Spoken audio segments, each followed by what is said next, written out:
Selamat datang dan selamat malam.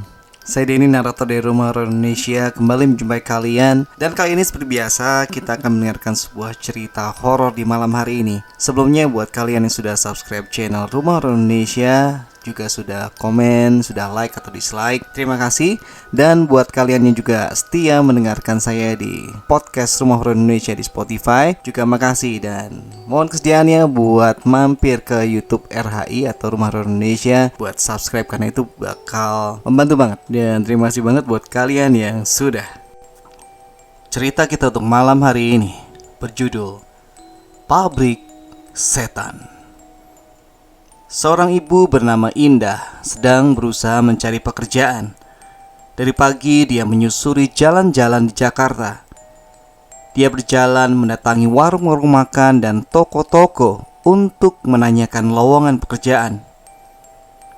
Namun sampai siang hari, Indah tidak mendapatkan pekerjaan yang diharapkannya itu. Dengan muka yang penuh harap dan kelelahan, dia tetap berjalan menyusuri jalanan kota sambil berharap ada orang yang mau menerimanya untuk bekerja. Indah sangat mengharapkan pekerjaan itu karena ingin membantu perekonomian keluarganya. Suaminya hanya bekerja sebagai guru honorer. Gajinya tidak cukup untuk biaya hidup sekeluarga. Maghrib pun tiba. Dengan langkah gontai, Indah masih berjalan-jalan di daerah Cakung, Kayu Tinggi. Tiba-tiba, dia melihat seorang security yang sedang bekerja di depan sebuah pabrik. Sepertinya pabrik pembuatan kompor. Indah lalu menanyakan apakah ada lowongan di pabrik tersebut. Security itu bilang, ada, dan mulai besok Indah bisa mulai bekerja di sana. Masuk kerjanya dibagi 2 shift, masuk pagi dan masuk sore, dan terkadang juga ada lemburnya sampai pagi. Demi mendengar omongan security itu, Indah merasa senang sekali, tanpa curiga, karena nggak ada tes kerja dan bertemu pihak pemilik perusahaan dulu. Tanpa pikir panjang, Indah menerima pekerjaan itu. Indah pun pulang ke rumahnya dengan gembira. Sesampainya di rumah, dia bilang ke suaminya bahwa dia sudah mendapatkan pekerjaan dan besok bisa langsung bekerja. Besoknya Indah bangun pagi, lalu mempersiapkan makanan buat kedua anak dan suaminya. Ia menyelesaikan semua rutinitas pekerjaan rumah seperti biasanya. Jam 5 sore, Indah bersiap-siap untuk bekerja. Indah berangkat sendiri naik Metro Mini.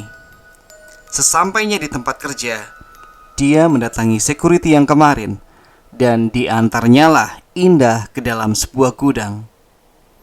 Di sana banyak sekali pekerja-pekerja lain. Sambil berkenalan, Indah lalu bertanya kepada seorang pekerja di sana. Namun orang itu tidak menjawab. Dia hanya memperlihatkan cara memasang sumbu kompor. Tanpa bicara lagi, Indah pun melakukan pekerjaan itu dengan tekun. Namun anehnya, semua orang yang ada di sana tidak berbicara. Mereka hanya fokus bekerja sambil sesekali mengangguk-anggukkan kepalanya. Indah berusaha menahan rasa kantuk dan capek karena baru beradaptasi dengan pekerjaan ini. Tak terasa sudah subuh. Indah pun bersiap-siap untuk pulang. Dia bergegas keluar dari gudang dan berjalan menuju jalan raya. Karena Metro Mini sudah tidak beroperasi, akhirnya Indah pulang naik ojek. Besoknya Indah masuk pagi. Jam 9 dia berangkat dan diantar oleh suaminya. Sesampainya di tempat kerja, dia langsung bekerja memasang sumbu kompor, memindah-mindahkan kompor serta mengemasnya ke dalam kardus. Singkat cerita, maghrib pun tiba. Indah lalu beristirahat sambil menunggu sang suami menjemputnya. Sementara di depan, suaminya sedang menunggu Indah keluar dari pabrik. Karena sudah setengah jam Indah tidak kunjung keluar, akhirnya sang suami bertanya pada seorang satpam yang kebetulan sedang bertugas dan tidak jauh dari lokasi. Pak, kok istri saya belum keluar-keluar dari pabrik ya? Seharusnya kan sudah keluar sejak setengah jam yang lalu, tanya suaminya Indah. Pabrik yang mana, Pak? Satpam balik bertanya. Pabrik kompor itu loh, Pak, jawab suaminya Indah sambil menunjuk ke lokasi di mana istrinya bekerja. Hah?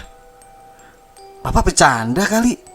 Pabrik kompor itu kan sudah terbakar 2 tahun yang lalu dan semua pekerjanya meninggal, jawab satpam tersebut. Suami Indah pun terkejut. Dia pun buru-buru mendatangi tempat itu. Dilihatnya sang istri sedang tertidur pulas pada sebuah gudang kosong tanpa penghuni. Indah pun dibangunkan dan bergegas diajaknya untuk pulang ke rumah. Setelah kejadian itu, Indah menderita sakit yang lumayan parah serta mengalami syok dan trauma. Sampai akhirnya Indah meminta kepada suaminya untuk dipulangkan ke kampung halamannya untuk bisa dirawat di sana. Namun setelah 2 bulan, sakit yang diderita Indah malah semakin parah hingga akhirnya meninggal dunia. Sungguh tragis kejadian yang dialami Indah ini. Semoga dengan cerita ini kita semua dapat lebih berhati-hati. Baik teman-teman, sekian cerita horor kita buat malam hari ini. Kita ambil yang baik dan kita buang yang jelek-jelek. Tapi yang utama kita ambil sebagai hiburan. Terima kasih sudah mendengarkan sampai akhir. Sampai ketemu di cerita horor berikutnya. Selamat malam, selamat beristirahat.